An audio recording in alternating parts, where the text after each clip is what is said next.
You can start a Goku, Gohan, and Krillin vs. Vegeta video in a lot of different ways. How about we start by talking about the most unusual, disturbing thing that you would see if you were in this scene right now. You want to guess what it is? You would think it's the Cthulhian mammal crushing a children's hero until he spews his organs like Doctor Strange in the Ultimate Universe, but no, there's something else. Something truly disturbing on a fundamental level. It's Yajirobe's giant foot. Look at this thing. I tried looking up the widest big toes on Google, and first of all, I'm not showing pics. Whatever the opposite of a foot fetish is, I'm pretty sure I have that. What I can confirm is these are not what human feet look like. That big toe especially, that fleshy mutant phalange dwarves most people's entire leg. Isn't foot size related to your dick? This guy has to be packing a megalodon. That's not all. Look at the rest of his toes. It's like they're all fighting to be in the lead when I'm pretty sure they should be getting shorter and shorter as you go from big toe to pinky toe. There is no rank, no hierarchy. This shit is a genetic impossibility. The guy's body is at war with itself and at war with its own genetic code. And what the fuck is that speck? Is that a toenail? What the fuck is going on with this man's feet? Now that I got that out of my system, let's talk about the second most unusual thing that's going on here. A giant monkey crushing a man to death in the middle of the Grand Canyon. Yajirobe, afraid any involvement of his foot in a fight would be tantamount to a crime against creation, decides not to get involved just yet. After all, Gohan and Krillin are on the way. Intensity is communicated with bloodshot Uzaru eyes. If that were me, Vegeta would have yellow palms and a brown middle finger right about here. As if we haven't had enough body horror to make Cronenberg squeamish, Goku suddenly turns into a ghoul straight out of Beetlejuice. I have always been a huge fan of how Yajirobe recoils in horror. It helps really sell how awful this moment is. What is that? Gohan, wait! Better not go near that thing! Yajirobe! It would be foolish to attack him because he can't be beaten.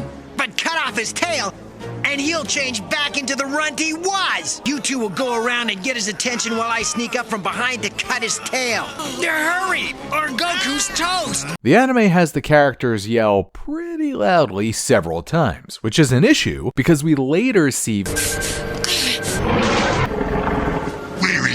Vegeta's ears are super sensitive, to the point they pick up on noise that's almost certainly way quieter than some of what we hear at this point. I mean, shit, look at what does get his attention. Hurry! Let's go! You want me to get his attention?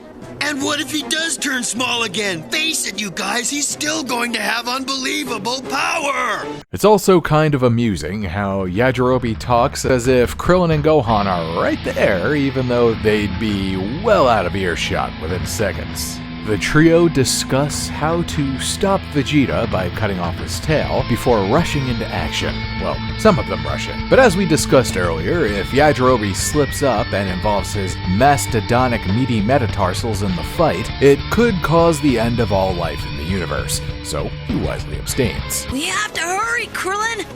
Hurry, or Goku's toast! Goku has no power. We've got to hurry. Every second is critical.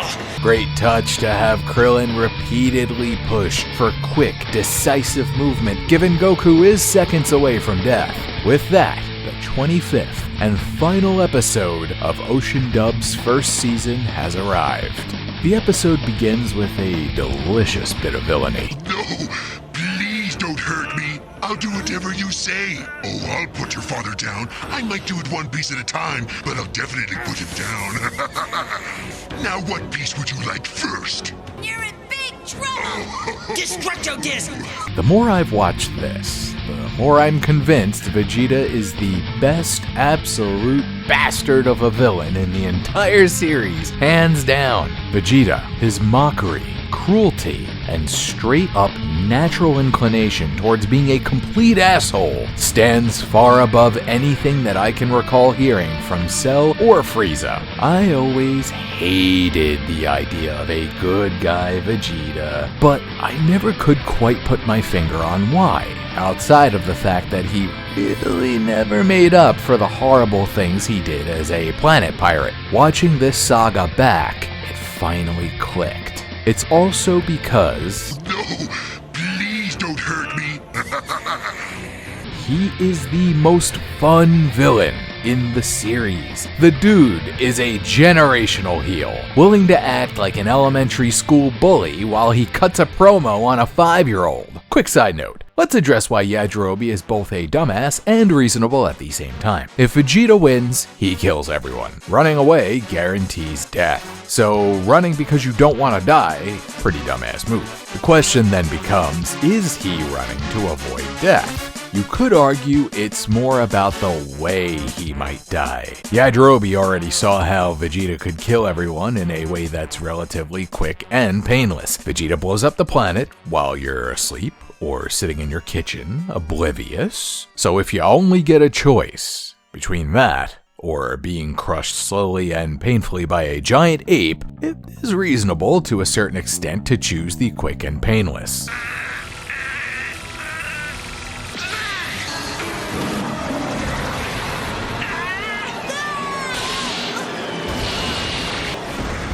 How did he know? Do you see these big ears? Well, that's how I knew. I could hear a pin drop 1 mile from here. Okay, wait a minute. A pin drop from a mile away? Yajirobe! I could hear a pin drop 1 mile from here. Well, that is some grade SSJ bullshit. Your ass didn't hear shit before. We mammoth apes are very sensitive creatures. Violin is surprisingly hilarious. Since you two are trained in the arts, you should be able to appreciate my snowball technique. Yeah, you martial arts guys are all about techniques. So how about the brutal brute force technique that I use to grind your best friend and father into paste? God damn it, the sarcasm and the troll levels have grown bigger than Yajirobe's megalodon dick. You know, last episode had some questionable line delivery, but coming up here is one of my favorite reactions in Dragon Ball Z history. No. Dad, no. Stop it! Let go! I said stop it! First is the slow denial, triggered by Goku's aura fading out of existence. But mixed with the denial is a determination, one which drives this tiny child to actually square up on this creature of horror. I mean, look how much this kid has grown from the Nappa fight alone. Not only do you have the character development and the great delivery of Gohan's denial, but the way he screams in rage and anguish, demanding Vegeta. Let go! I said stop it! We know there's nothing he can do. Vegeta knows there's nothing this kid can do. In fact, he again hilariously acts like a complete asshole. Hey kid, from up here you look like one of those little toy karate dolls. Hey kid, smell my monkey feet crushing, hey? But we've seen Gohan surprise us so many times in critical moments. This, combined with the raw passion in his voice, it almost convinces me the kid will somehow actually do something to pull this off. Between Gohan, Vegeta, and then Krillin's abjectly mortified. Gosh, Goku, I don't know what to do!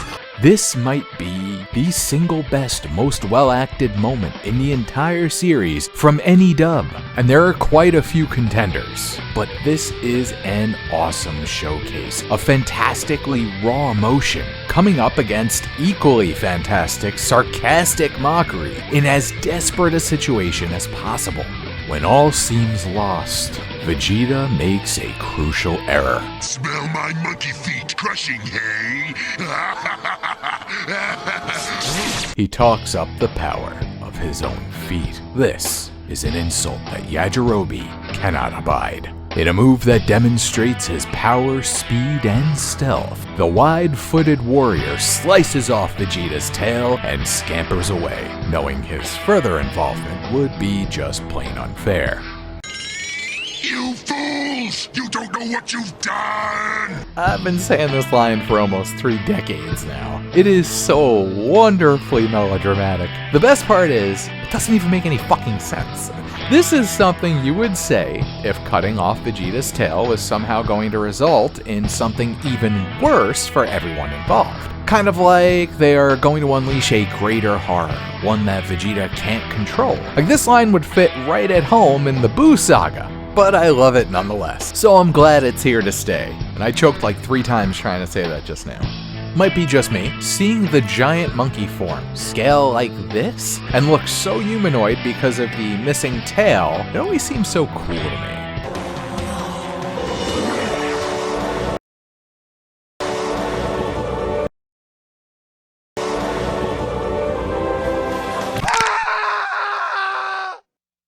Wow. Krillin's like, yeah, my best friend has suffered horribly, and the shock of landing from that height with such a broken body could kill him. I could easily break your fall, but fuck you. This is a good time to talk about tails.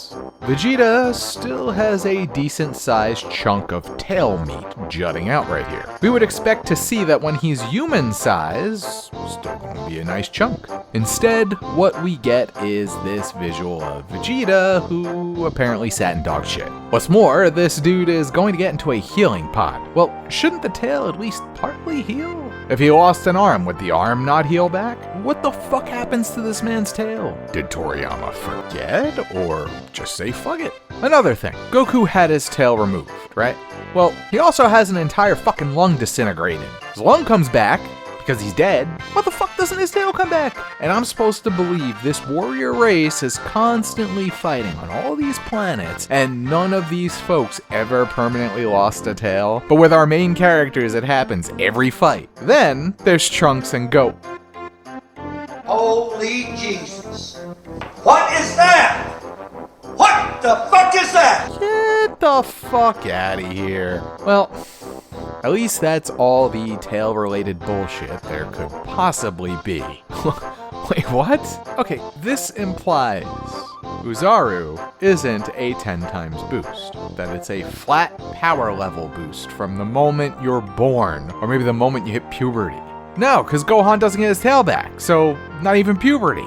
If it is a 10 times boost to your base form, then you can never, you know what, fuck it. Toriyama, this fucking guy was just, he was over it. He was over tails. And he made up some SSJ no, you know what? This nonsense goes even further beyond. I give this a grade SSJ3 level of bullshit. That is the highest grade of pure bullshit in all of DBZ. Other things may equal it, but I don't think anything in DBZ will surpass the level of pure bullshit that we experience when it comes to Saiyan tails. Back to the fight. Gohan takes a hell of a shot here, but it's clear Vegeta's speed and power are extremely diminished. How can you tell? Well, Gohan seems relatively unaffected.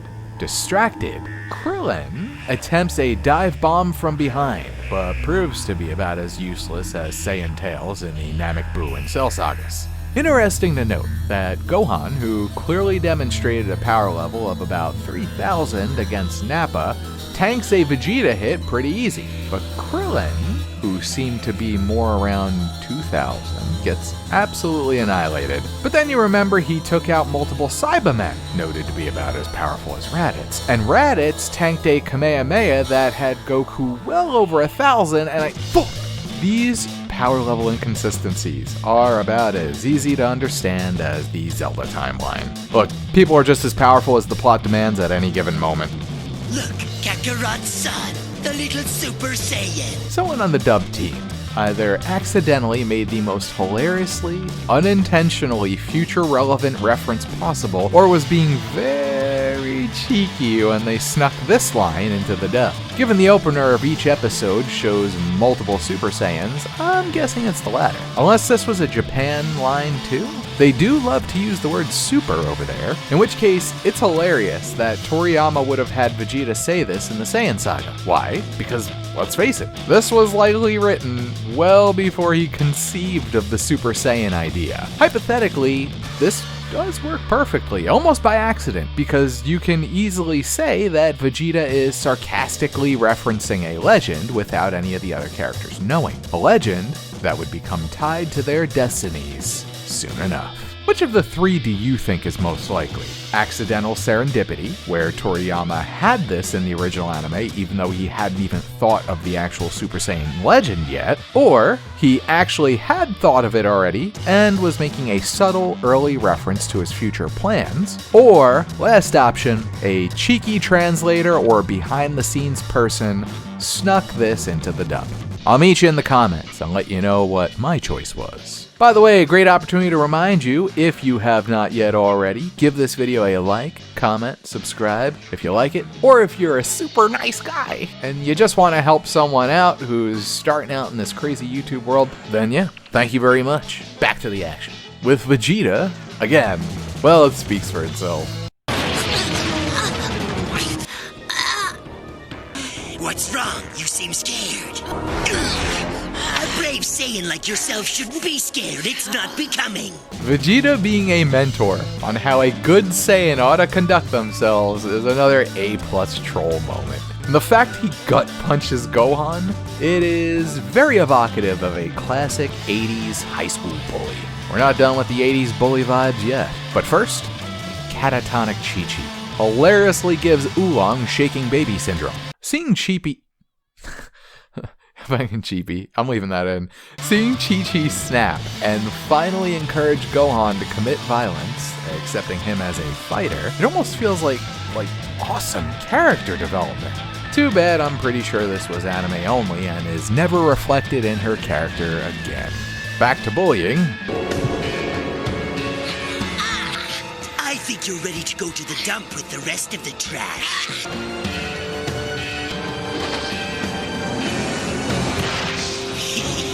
Oh my god. Then he throws this kid off a fucking cliff, making sure to land him next to the trash. Also known as, you know, the kid's crippled fucking father. Like, holy shit.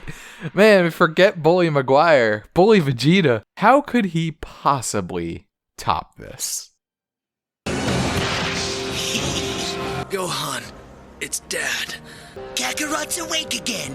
What an extraordinary fellow. Gohan, please don't give up. He's gotta be hurting pretty bad, too. Oh, we can't give in. This is our only chance. Dad, I don't think I can do it. I'm scared of him.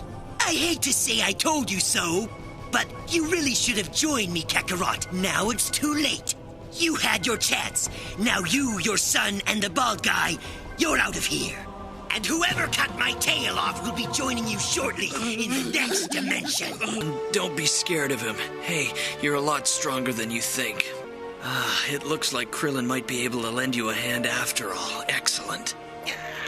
I can't move.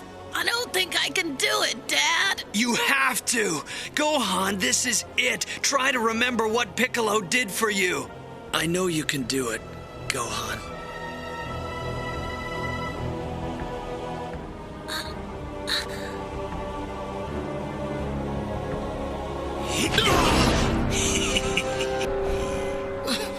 Being a good fiend is like being a photographer. You have to search for the right moment. What an asshole! Stop it! Huh? You heard me? Let's go! A wild, colorful background highlights the intensity and emotion of the moment Gohan overcomes his fear and challenges the elite warrior to fight. Sure, kid. Why not? I'm game.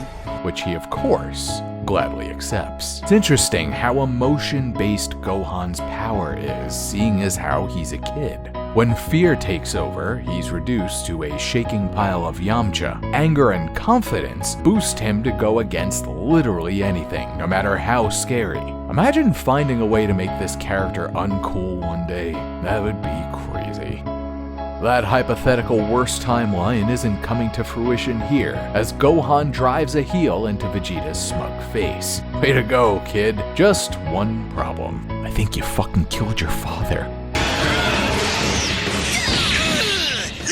The indignant self-righteousness of this reaction is just such a delight. Like, he's challenging a preschooler to a fist fight and is threatening to kill him and everyone there. And he gets indignant when the kid kicks him in the fucking head.